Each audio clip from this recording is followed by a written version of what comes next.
Takot, yan daw dahilan kung bakit hindi nakaharap si Jokjok Volante sa Senado sa loob ng 3 taon. Pero ayaw niya ibunyag ang mga detalye ng umano'y banta sa kanyang buhay dahil pa rin daw sa kanyang takot. Darito ang report. That there were people in the Philippines who were out to kill you. Am I correct? That was my belief, Your Honor. That was your My belief, Your Honor.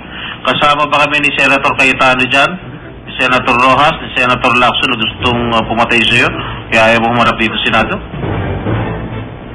Your Honor, if I may request that such a sensitive topic, sigurado po ako yung... Bakas ang pag-atubili ni dating Agriculture Undersecretary Jokjok Volante ng tanongin na hinggil sa kanyang paulit-ulit na paghingi ng political asylum sa Amerika.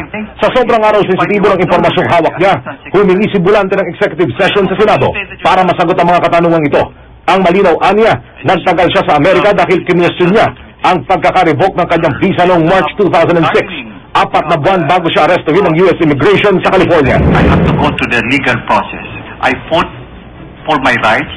I believe that my visa, the cancellation of my visa was irreversible. Pero di pa rin pinatulog ng mga senador ang issue ng di umano'y banta sa kanyang buhay. It's the fear of being brought back to the Philippines. No, I said, if there's anything I fear, any Tom, Dick, and Harry could just grab me upon my arrival in the Philippines. Ang tanong tuloy ni Senator Rodolfo Biazon kay Volante, gaano ba katindi ang patong sa kanyang ulo para labis itong katakutan? The bounty, was it for getting you dead or alive? I don't know, Your Honor, but I just said I feared when I heard about the bounty. So it has a lot of meaning, it has a lot of implications. Dahil wala nang gaanong mapiga kay Volante, nairita na rin si Senador Ping Lacson at nagbantang maghahay ng motion para ipadala na sa bilibid ang dating Undersecretary dahil sa umano'y pagsisinungaling ito. Very evasive.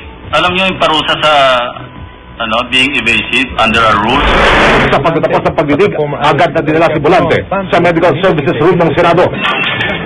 Sa dami ng mga sumugod ng media, bahagyang nasira ang pinto ng session hall. Makalipas ang ilang saglit, lumabas na rin sa clinic si Volante.